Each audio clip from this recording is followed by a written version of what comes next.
ಆತ್ಮೀಯ ಬಂಧುಗಳೇ, ಶ್ರೀಮದ್ ಭಗವದ್ಗೀತೆ ತತ್ವ ವಿವೇಚನಿ ಟೀಕಾ ಅಧ್ಯಾಯ 6 ಆತ್ಮ ಸಂಯಮ ಯೋಗ. ಇದರಿಂದ 8ನೇ ಶ್ಲೋಕವನ್ನು ನಾವು ತಿಳ್ಕೊಳ್ತಾ ಇದ್ವಿ.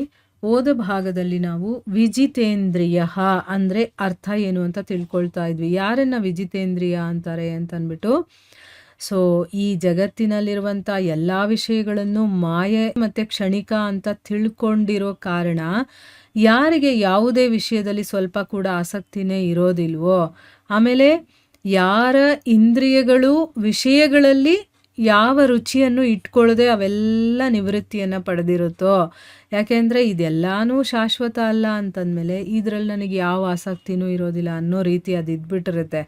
ಆಮೇಲೆ ಆ ಮನುಷ್ಯ ಲೋಕ ಸಂಗ್ರಹಕ್ಕೋಸ್ಕರ ಆ ಇಂದ್ರಿಯಗಳನ್ನು ಕೆಲಸಕ್ಕೆ ತೊಡಗಿಸ್ತಾನಲ್ಲ, ಅವಾಗ ಅದು ಆ ಕೆಲಸವನ್ನು ಮಾಡುತ್ತೆ. ಅದು ಇಷ್ಟ ಬಂದಂಗೆ ಎಲ್ಲೆಲ್ಲೋ ಓಡೋಗೋದಿಲ್ಲ. ಮತ್ತು ಮನಸ್ಸು ಕೂಡ ಯಾವುದೇ ರೀತಿಯ ಒಂದು ತೊಂದರೆಯನ್ನು ಕೊಡೋದಿಲ್ವೋ, ಈ ರೀತಿ ಯಾರ ಇಂದ್ರಿಯಗಳು ತನ್ನ ಅಧೀನದಲ್ಲಿರುತ್ತೋ ಆ ಮನುಷ್ಯನನ್ನು ವಿಜಿತೇಂದ್ರಿಯ ಅಂತ ಹೇಳೋವಂಥದ್ದು.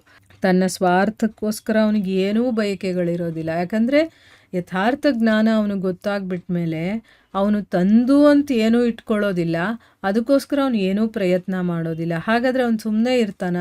ಇಲ್ಲ, ಅವನು ಕೆಲಸ ಮಾಡಲೇಬೇಕು. ಯಾಕೆ ಅಂದರೆ ಭಗವದ್ಗೀತೆನಲ್ಲೇ ಕೃಷ್ಣ ಹೇಳಿದ್ದಾನೆ, ನಹಿ ಕಶ್ಚಿತ್ ಕ್ಷಣಮಪಿ, ಅಂದರೆ ಒಂದು ಕ್ಷಣ ಕೂಡ ಸುಮ್ಮನೆ ಇರೋದಕ್ಕಾಗೋದಿಲ್ಲ. ಮನುಷ್ಯ ಏನಾದರೂ ಒಂದು ಮಾಡಬೇಕು.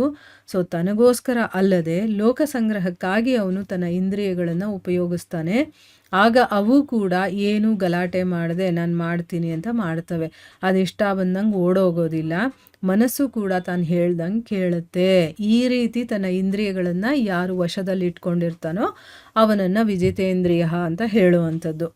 ಇನ್ನು ಮುಂದಿನ ಪ್ರಶ್ನೆ ಏನು ಅಂತಂದರೆ, ಸಮಲೋಷ್ಟಾಶ್ಮ ಕಾಂಚನ ಅಂತ ಹೇಳಿದಾರಲ್ಲ, ಇದರ ಅರ್ಥ ಏನು ಅಂತ ಕೇಳ್ತಾ ಇದ್ದಾರೆ.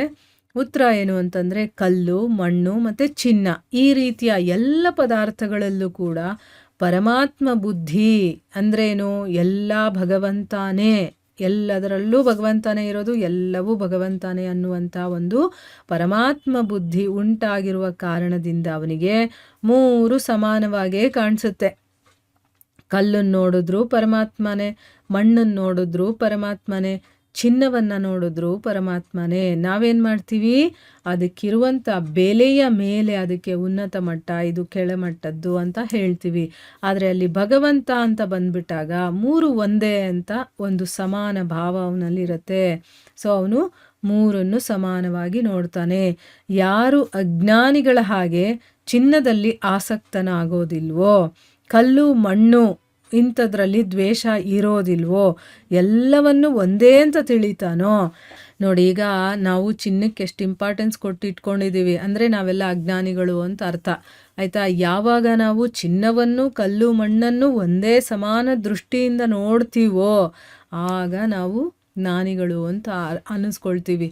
ಈಗ ನಾವು ಅಜ್ಞಾನಿಗಳು. ಆ ರೀತಿ ಯಾರು ಅಜ್ಞಾನಿಗಳ ಹಾಗೆ ಚಿನ್ನದಲ್ಲಿ ಆಸಕ್ತರಾಗೋದಿಲ್ವೋ, ಕಲ್ಲು ಮತ್ತು ಮಣ್ಣು ಎಲ್ಲದರಲ್ಲೂ ಕೂಡ ದ್ವೇಷ ಇರೋದಿಲ್ವ. ಈಗ ಕಲ್ಲು ಮಣ್ಣನ್ನು ತೊಗೊಂಡೋಗಿ ಗಿಫ್ಟಾಗಿ ಕೊಟ್ಟರೆ ಯಾರಾದರೂ ಇಷ್ಟಪಡ್ತಾರಾ?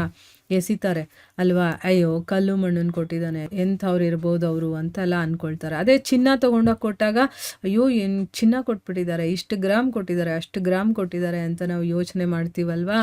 ಅಂದರೆ ಅಲ್ಲಿ ಆಸಕ್ತಿ ಇರೋದ್ರಿಂದ ನಾವು ಆ ರೀತಿ ಯೋಚನೆ ಮಾಡ್ತೀವಿ, ಇದರಲ್ಲಿ ದ್ವೇಷ ಇರೋದ್ರಿಂದ ಈ ರೀತಿ ಯೋಚನೆ ಮಾಡ್ತೀವಿ. ಆದರೆ ಎಲ್ಲವನ್ನೂ ಒಂದೇ ಅಂತ ತಿಳ್ಕೊಳ್ತಾನಲ್ಲ, ಅವನು ಸಮಲೋಷ್ಟಾಶ್ಮ ಕಾಂಚನ ಆಗಿದ್ದಾನೆ ಅಂತಂದ್ಬಿಟ್ಟು ಇಲ್ಲಿ ಹೇಳ್ತಾ ಇರೋದು. ಸೊ ಇಲ್ಲಿ ನನಗೆ ಒಂದು ಘಟನೆ ನೆನಪು ಬರುತ್ತೆ. ಅಂದರೆ ಯಾವ ರೀತಿ ಒಬ್ಬ ಮಹಾತ್ಮ ನೋಡ್ತಾನೆ ಇದನ್ನು ಅನ್ನೋದನ್ನು ತಿಳ್ಕೊಳ್ಳೋಣ. ಒಂದು ಸರಿ ಒಬ್ಬ ವ್ಯಾಪಾರಿ ಇರ್ತಾನೆ. ಅವನೇನು ಮಾಡ್ತಾನೆ, ಒಬ್ಬ ಗುರುಗಳ ಹತ್ರ ಹೋಗ್ಬಿಟ್ಟು ಸಾಧನೆ ಮಾಡಿ ಅವರಿಗೆ ಸೇವೆ ಮಾಡಿ ಖುಷಿ ಪಡಿಸ್ತಾನೆ. ಅದಕ್ಕೆ ನಿನಗೇನು ಬೇಕು ಕೇಳು ಅಂತ ಕೇಳ್ಕೊಂಡಾಗ, ನನಗೆ ಬೆಲೆ ಬಾಳುವಂಥ ಒಂದು ಬೆಲೆ ಕಟ್ಟಕ್ಕೆ ಆಗದೆ ಇರುವಂಥದ್ದು ನನ್ನ ಹತ್ರ ಇರಬೇಕು, ನನಗೆ ಅದು ಬೇಕು ಅಂತ ಕೇಳ್ತಾನೆ. ಅದಕ್ಕೆ ಇವ್ರೇನು ಮಾಡ್ತಾರೆ, ಆಯಿತು ಇಂಥ ಕಡೆ ಹೋಗು, ಅಲ್ಲಿ ನಿನಗೆ ಅವ್ರು ಕೊಡ್ತಾರೆ ಬೆಲೆ ಬಾಳುವಂಥದ್ದನ್ನು ನಾನು ಅವ್ರಿಗೆ ಹೇಳ್ತೀನಿ ಅಂತ ಅಂದ್ಬಿಟ್ಟು ಹೇಳ್ತಾರೆ. ಆಯಿತು, ಅವರು ಎಲ್ಲಿ ಹೇಳ್ತಾರೋ ಆ ಮಹಾತ್ಮ ಒಬ್ಬರು ಇರ್ತಾರೆ, ಅವರ ಒಂದು ಕುಟೀರಕ್ಕೆ ಹೋಗ್ತಾನೆ. ಹೋಗ್ಬಿಟ್ಟು ಇಂಥವ್ರು ಗುರುಗಳು ನನ್ನನ್ನು ಕಳಿಸಿದ್ದಾರೆ, ಬೆಲೆ ಬಾಳುವಂಥದ್ದು ನಿಮ್ಮ ಹತ್ರ ಇದೆಯಂತಲ್ಲ, ಅದನ್ನು ನನಗೆ ಕೊಡಿ ಅಂತಂದ್ಬಿಟ್ಟು ಕೇಳ್ಕೊಳ್ತಾನೆ. ಆವಾಗ ಹೌದಾ ಆಯಿತು ನಾನು ಕೊಡ್ತೀನಿ ನೋಡು, ಅಲ್ಲಿ ಒಂದು ಬುಟ್ಟಿ ಇದೆಯಲ್ಲ ಅದರಲ್ಲಿದೆ ತೊಗೊಂಡು ಹೋಗು ಅಂತ ಹೇಳ್ತಾರೆ. ಹೌದಾ, ಅವನಿಗೆ ತುಂಬ ಸಂತೋಷ ಆಗಿಬಿಡುತ್ತೆ. ಎಷ್ಟು ಬೇಗ ಅವ್ರು ಕೊಡ್ತಾ ಇದ್ದಾರಲ್ಲ ನನಗೆ ಬೆಲೆ ಬಾಳೋದು, ಇನ್ನು ನನ್ನ ಹತ್ರ ಬೆಲೆ ಬಾಳುವಂಥದ್ದು ಇರತ್ತೆ ಅಂತ ಅಂದ್ಬಿಟ್ಟು ತುಂಬ ಆಸೆಯಿಂದ ಹೋಗಿ ಬುಟ್ಟಿಯಲ್ಲಿ ನೋಡ್ತಾನೆ. ಒಂದು ಪೇಪರಲ್ಲಿ ಅದನ್ನು ಹಿಂಗೆ ಸುತ್ತಬಿಟ್ಟು ಇಟ್ಟಿರ್ತಾರೆ ಅದರಲ್ಲಿ. ಅದನ್ನು ತಗೊಳ್ತಾನೆ. ತಗೊಂಡು ನೋಡ್ತಾನೆ, ಅದರಲ್ಲಿ ಒಂದು ಹೊಳೆಯುವಂಥ ಒಂದು ವಜ್ರ ಇರುತ್ತೆ.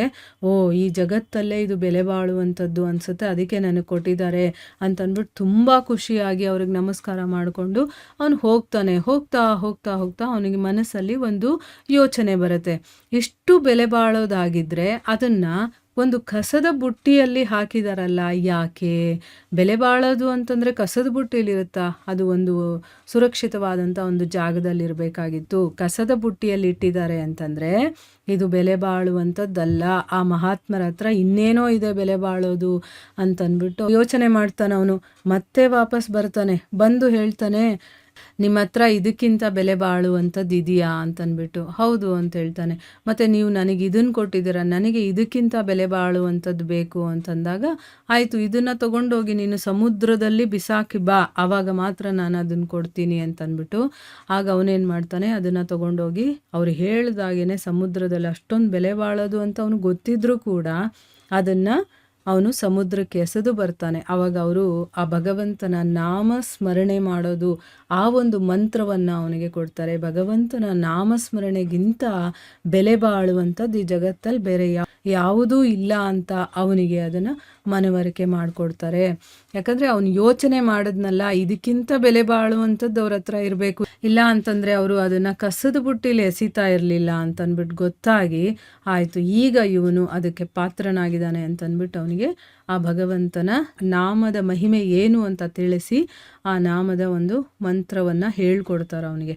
ಸೊ ಈ ರೀತಿ ಯಾರಿಗೆ ಯಥಾರ್ಥ ಜ್ಞಾನವಾಗಿರುತ್ತೋ ಅವರಿಗೆ ಇದರ ಬಗ್ಗೆ ಗೊತ್ತಿರುತ್ತೆ, ಯಾವುದನ್ನು ಹೇಗೆ ನೋಡಬೇಕು ಅಂತಂದ್ಬಿಟ್ಟು. ಸೊ ಎಲ್ಲವೂ ಭಗವಂತ ಆಗಿರಬೇಕಾದ್ರೆ ಇದು ಮೇಲು, ಇದು ಕೀಳು, ಇದು ಒಳ್ಳೆಯದು, ಇದು ಕೆಟ್ಟದ್ದು ಯಾವುದೂ ಇರೋದಿಲ್ಲ. ಅವರಿಗೆಲ್ಲ ಒಂದೇ ಸಮಾನವಾಗಿ ಕಾಣಿಸ್ತಾ ಇರುತ್ತೆ ಅನ್ನೋದನ್ನು ಇಲ್ಲಿ ಹೇಳ್ತಾ ಇರೋದು. ಅದಕ್ಕೆ ಇಲ್ಲಿ ಕಲ್ಲು ಮಣ್ಣು ಚಿನ್ನ ಎಲ್ಲವನ್ನ ಸಮಾನ ಅಂತ ಯಾರು ತಿಳ್ಕೊಳ್ತಾನೋ ಅವನು ಸಮಲೋಷ್ಟಾಶ್ಮ ಕಾಂಚನಃ ಆಗಿದ್ದಾನೆ ಅಂತಂದ್ಬಿಟ್ಟು ಹೇಳೋದು.